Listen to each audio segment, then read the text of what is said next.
Welcome to Fashion Reverie Talks. I am Tijana Ibrahimovic. And I am Cicily Daniels. Fashion Reverie takes you from the front lines of fashion to the front row. All of Fashion Reverie Talks segments are based on published content found on fashionreverie.com. So remember, if you want more information on the segments, go to fashionreverie.com. In this episode, we chat about Feral Girl Summer with fashionreverie.com editor-in-chief William S. Gooch, and we bring back our Fashion Reverie Quiz with publicist Scott French. So we start every episode with fashion news, and our news segments are based on the fashion news alerts found on fashionreverie.com. So let's jump into the current events in fashion. Let's start with you, Cicily. All right. So we have found out that Hollywood power stylist Law Roach has created a resort capsule collection with Herve Leger. This is a lilac and neutral toned 25-piece collection, and it's giving a new perspective on the famous bandage dress. And now Law Roach has become famous for styling celebs like Zendaya, Bella Hadid, Tiffany Haddish, among others, and has appeared on America's Next Top Model. And recently Roach has dropped hints about what's in the collection, what it's looked like with ribbon embroideries and stripes. And it's priced between $690 and $2,900. So, you might spend a little bit, but, I do love resort wear because I love resorts. So whenever someone, I'm just saying, I like vacation. That's not wrong, Tijana. I agree with you. Yeah, I would wear resort wear every day, meaning I would love to be on vacation every day. And I try though. I like clothes that give you the feeling of vacation, like even if you happen to be in Manhattan going to work. So, resort wear can be for anywhere. So it's exciting. We'll look forward to it. What do you think, Tijana? I'm curious to see how it will look like because resort wear should be a little more relaxed and comfy. And usually leger dresses are more cocktail dresses or dresses to go out in. So let's see. I'm very curious about it, what he will bring to this collection. So let's see.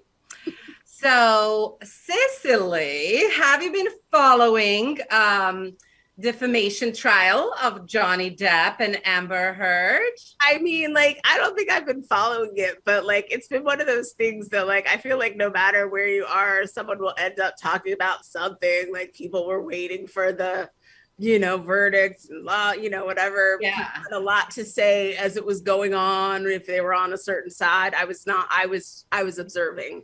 And I was okay. Well, it was definitely entertaining to say the least, and definitely the talk of the town. Yes. And so, though some may not agree with the judgment rendered by the judge in the case, but I feel like majority around me is kind of happy about what the result is, even though everyone says it's not over yet. But one thing is true, the case has increased sales of Dior's men's fragrance, Sauvage. The fragrance, which Johnny Depp is the face of.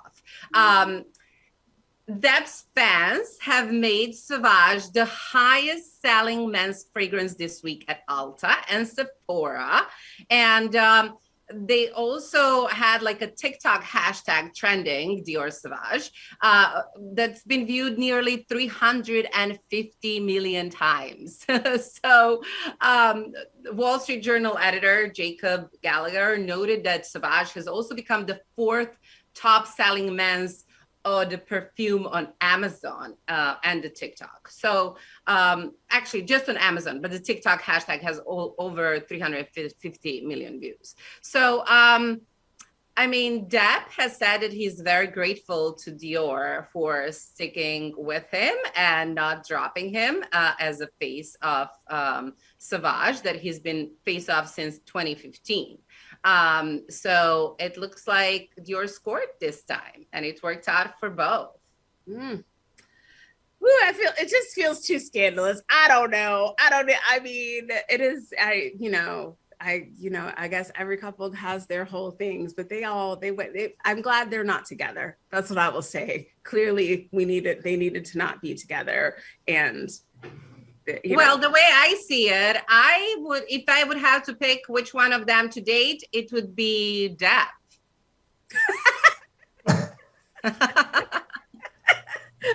I don't know. Well, I don't know, Tijana. I actually, with all that we've learned, I'm gonna look for a different suitor for you, regardless. So we're gonna just thank you. I know Johnny and Amber are probably watching. I'm really not taking sides, but Johnny, Tijana's busy. We can't get involved in anything so tumultuous in our lives. So Cicily, other words, your advice would be to just go for someone. I'm not saying, I'm an actor. You can date actors. Actors are fine, but some actors are still everyone is working on themselves. And just based on all of the things, it just feels like a lot of work is happening over there with both of them. And I don't need to be, we're just gonna, you're looking for a man who's got it together, who's worked it out already. That's all I'm saying. You're a famous man who's also super wealthy and very handsome, and the face of something, he's already worked it out. So okay, I'll listen to your advice. Well, that is it for our fashion news for this week. But of course, if you want to stay on top of what's going on in fashion, in news, in the world, in dating, you know where to go, fashionreverie.com. So now we welcome William Gooch, editor-in-chief of Fashion Reverie. Welcome, William, to your own Fashion Reverie Talks show. Very funny, Tijana. It seems like I'm on every episode this for the latter part of this season. And I have to say, I'm getting a little bit more comfortable in front of the camera. Thanks to you. Thank you. So you're ready for the summer? I'm trying to get ready. As you can see, I've been working out in the gym. Yes, we can see that actually, which is a good thing. So you wrote an article, Feral Girls of Summer 2022 Fashion. And I am curious, what is this trend, Feral Girls of Summer? Can you explain it? Okay, well, I think about 3 weeks ago, I was watching, what's her name? Hoda Gatti. I'm pronouncing her name wrong. On the morning shows. So you're probably pronouncing it pretty close. Okay, right. She was talking about summer trends, and one of the summer trends on one of the morning shows, she was talking about it, is Feral Girls of Summer. And I'm thinking, wait a minute, feral? That's what you call wild animals who've never been in contact with humans. Feral cats actually don't meow. Meowing is something cats do when they're in contact with humans and they're raised around humans. And it's a language that cats have with humans. So when she was saying feral girls of summer, I'm like, what kind of girls are these? Are these girls that are just raised in the woods, like Remus and Romulus? I don't know what it is. But anyway, I looked up the trend, and one of my wait. So why would I then read this article? I wasn't raised in the woods, and I do. Well, it doesn't mean that. It doesn't mean that. I have a friend who's actually is working on the same article for her fashion publication. It is a real trend this summer. It's girls who have lost all inhibitions and are going completely wild this summer based on the fact that, we've been under COVID restrictions for almost 2 years. And in most cities, most of the restrictions are very limited now. So you can gather in groups, don't have to wear a mask, you can do the things that you used to do before COVID. So this summer it's just a Feral Girls of Summer. It's just another version of Girls Gone Wild for the summer. It's the new version of that. Well, I actually did talk to quite a few friends of mine, and we all agree that given, post-COVID fashion and style, that everyone is getting a little more adventurous and more daring when it comes to their fashion choices. So I guess there is something to it. And so let's discuss the crop top choices. I'm not yet that adventurous, but I'd love to hear about your choices. Now, being that we're in this Feral Girls of Summer trend, that means you're probably, and it's warm, temperatures have warmed up, you're not going to be wearing a whole lot of clothes. So one of the trends is the crop top, which is a trend that's been going on forever. But these are very skimpy crop tops. And H&M has a great sleeveless turtleneck crop top, black, very affordable, $18. So if you don't want to spend a whole lot of money on crop tops and on this particular trend, H&M is the place to go. It's a great sleeveless turtleneck crop top. And then, the other crop top that I actually love, it's not really a crop top, it's a bandeau by Cynthia Rowley.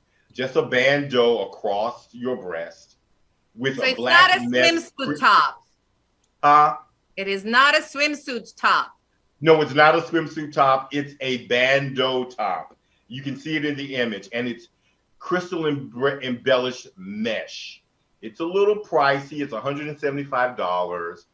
And I think it's a great way to show off all the exercise you've done in the summer, that slim waist, that flat stomach, even if you don't quite have the six-pack yet.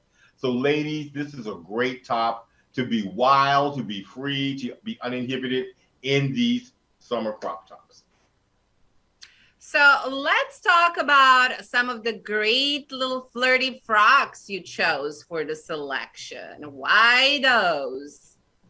Well, because, you want to be able to move easily. You remember, these are garments for that girl that starts her party on Wednesday until Monday morning.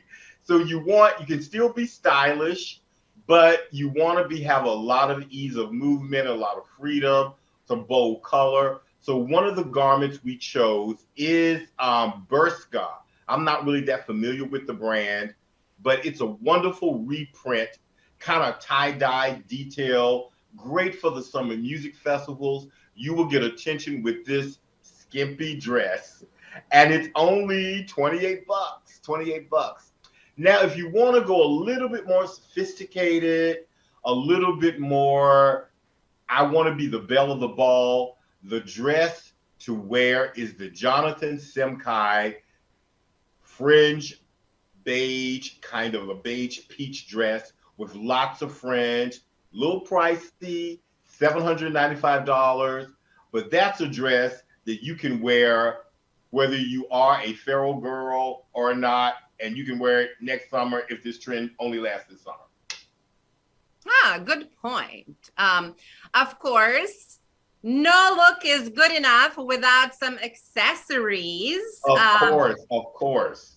So what did you choose when it comes to mini bags? And let's talk about mini bags. Right. Now, these are small bags because remember, Feral Girls of Summer means you're going to be free, loose, no inhibitions, and you don't need a big bag to carry a lot of stuff because not only are you not wearing much, you're not carrying much.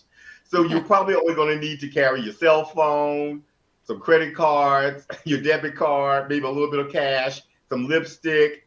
That's all you need. So a mini bag is perfect for that. And the bag that we like the most, we chose 3 bags. The bag we like the most is Betsy Johnson's pizza slice bag. It's made to look like a pizza slice. And it's quite affordable, only $118. I love it. I think it's great. It will definitely get you attention at this music festival because, at Fashion Reverie for our month of June, our theme is the intersectionality of music and fashion. So we kind of picked things that the feral girls will wear to the music festival. And, you kind of want to stand out. You just don't want to look like everybody else. So this bag will really make you stand out.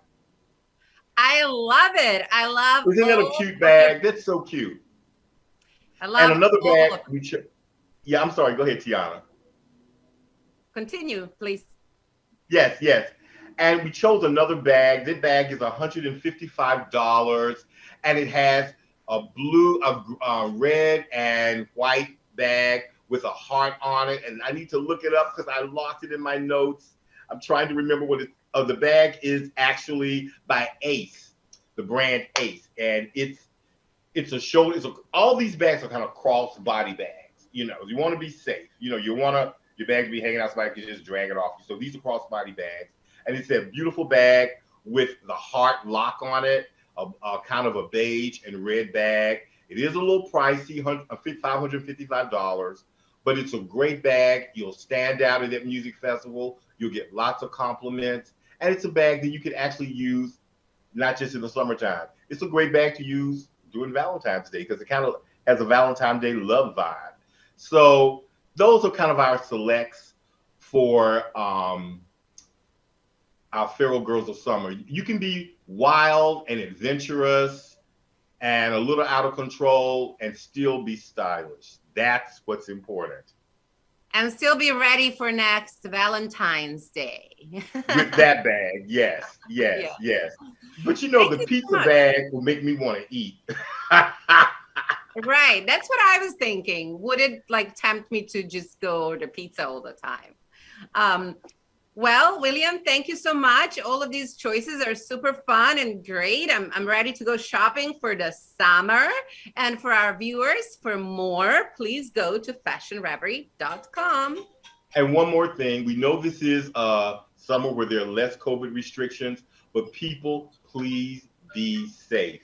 We are not out of the pandemic quite yet. So please use some caution and be safe. Thanks, Tijana. Thank you. All right, viewers, we are about to do another Fashion Reverie quiz with Very New York's publicist, Mr. Scott French. Hello. So, everyone knows I love doing these quizzes. So over there because I won each one of them. But let's see if I can keep up. Yeah, there's three every week. Every month, I should say, we do these quizzes. There's one thing that always comes in play. One, Tijana wins. And secondly, we always find a new mate for Tijana. So let's see if this issue is going to be any different. So but we already did in this segment. However, I will listen to Cicily's advice and, explore other options. Exploring other options. I think we have someone new for you. So shall we get started? I'm ready. I'm ready. Okay. In the fourth issue of the Fashion Reverie Quiz, we're doing a fashion news alert quiz, which is pulled from the headlines of Fashion Reverie. All of these stories are sort of references back to the headlines of recent months. So if you've been paying attention, doing your job as the host of the show, you have no problem. So shall we dive right in?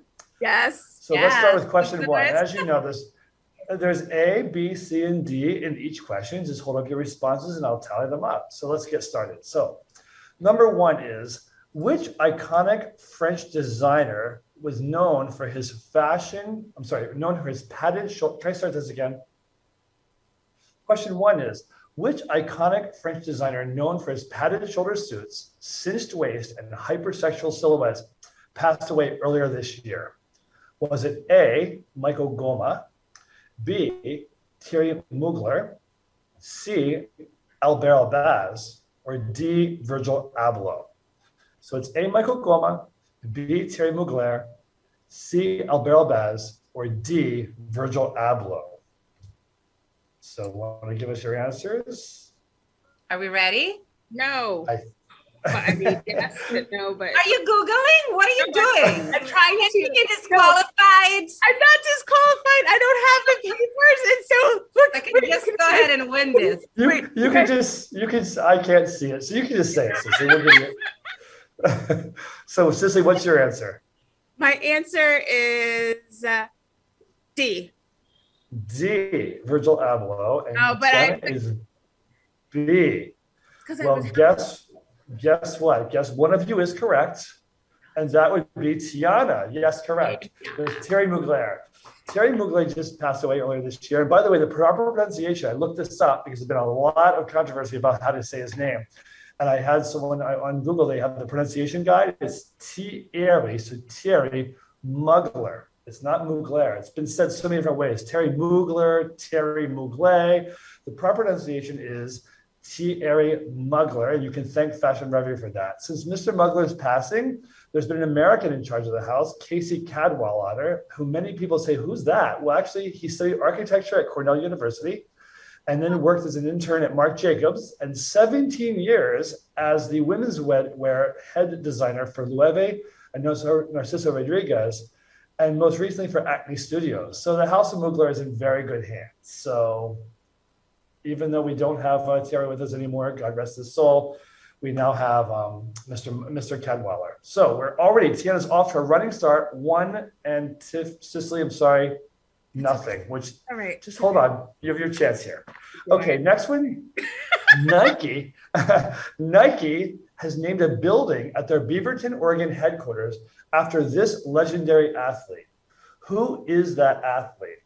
Is it A, Shaquille O'Neal, the biggest person I've ever met in my entire life, Shaquille O'Neal, B, Tom Brady, C, Michael Jordan, or D, Serena Williams? So it's A, Shaquille O'Neal, Shaq, B, Tom Brady, C, Michael Jordan, or D, Serena Williams. Who has that building in Beaverton, Oregon? D. So let's go. You say D, Cicely?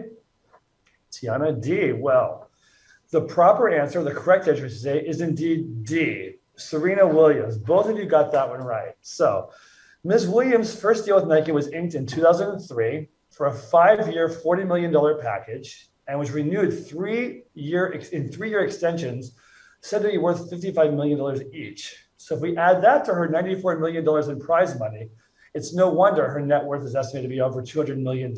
So Tijana, we've always been looking for you a mate. You've always been talking about Johnny Depp. Maybe Serena Williams is the way to go. And just give up Johnny Depp, move on to Serena. Yeah, but I'm very straight, so. You are okay. Well, whatever. $200 million. But at least we've asked one question. Yeah, right? The only question I want to ask as we leave this question is perhaps tennis, anyone? Sounds like we ought to be playing a bit more tennis in our lives. Absolutely. So A now tennis player is fine. Okay. But just, okay, fine. Just to No put it worries. out there. We keep getting in This mind. next one, this next question is a really, is a really, really interesting one. Question 3 is, which 2 iconic fashion houses have recently come together to form a unique collaboration? Is it A, Ralph Lauren and Tommy Hilfiger, B, Dior and Balenciaga, C, Fendi and Versace, or D, Nina Ricci? So is that big collaboration the Lauren and Hilfiger collaboration? A, B, Dior and Balenciaga, C, Fendi and Versace, or D, Ricci and Lanvin? So let's see, what do we want to do here? Cicely, want to give your answer? Give me my choices again. I'm trying to remember. Yes. I Ralph Lauren. realized like it's on my like the tip of my brain. Oh my god! I'm so mad at myself because I'm like I know this answer. I think you actually did this story, if I'm not mistaken. I know, that's what I said. A, it's Lauren and Hilfiger, B, Dior and Balenciaga, C, Fendi and Versace, or D, Ricci and Lanvin? I'm going And for the final C. answer is C. Okay, Cicely says C. Tijana? C. And guess what? The proper answer is C. You both are on the board with that one. Fendi and Versace. A little known fact is this collection, which is known on inside terms and actually on the label as Fendace, was given a life after a dinner together in Milan with Fendi's Kim Jones and Donatella Versace. And over dinner, they realized that while Kim Jones has worked for many, many houses, Donatella's only ever worked for her own label or her brother's label. So she's never really had access to any other design aesthetics. So the two thought, wouldn't it be fun to see what would happen if we sort of dive into each other's worlds? They gave full unfettered access to the archives, and they both came out with a collection. And they showed it at the same time on the runway, known as Fendace. And everyone thought it was going to be a one-off stunt for the press, but actually the fashionistas all dove in, loved it, and rumor has it you're going to be able to buy it real soon in Milan, in a boutique in Milan. Yes. So Ooh. there you go. So Fendace is a real thing. So I'm not going to update the score yet because I don't want to really hurt your feelings, Cicely, but you're down by 1. We'll leave it at that. Now, I know. which number 4? You have 2 more questions to catch up. Here we go. Which well-known fashion photographer passed away earlier this year? That's the key, this year. Was it A, Patrick de Marchelier, B, Mario Testino, C, Bruce Weber, or D, Bill Cunningham? Well, A, Patrick de Marchelier, famous for the Devil Wears Prada scene. B, Mario Testino, famous for September issue. C, Bruce Weber for the famous Abercrombie & Fitch ads. Or D, Bill Cunningham from the New York Times. So what are we going to say? A. A, Cicely, I saw you mouthing now. A and A. Well, interestingly enough, with those two answers, this is coming down to one question for you to catch up, Cicely, because the correct answer is A. Wow. So Tijana's on the board with 4, and Cicely's on the board with 3. A little bit more about Patrick Marchelier. Was such a loss for fashion photography, but Patrick's list of iconic photos could literally fill a month's worth of Fashion Reverie Talks episodes. But for me, his most memorable images are his shots of Princess Diana following her divorce from Prince Charles. He captured what I believe to be her true spirit. And we have a mutual friend, Diana and myself, was Liz Tilbaris, the editor-in-chief of Harper's Bazaar. And Liz also told me that she felt that was Diana's most iconic photo shoot. So huge loss there in the fashion world. Coming down to a story that just broke this past 2 weeks ago. So are we ready for this one? Which CFDA executive recently vacated their post? So CFDA, as we know, is the Council of Fashion Designers of America, has a lot of very, very famous members and some non-famous members like myself, recently left the post. Is it A, Diane von Furstenberg, or Dion, if you talk to her, B, Stephen Kolb, C, Tom Ford, or D, Grace Coddington? So A is DVF, B is Stephen Kolb, C, Tom Ford, or D, Grace Coddington? So here, ready for your answers? Want to go first, Cicely, since you don't have the benefit? What is it? C.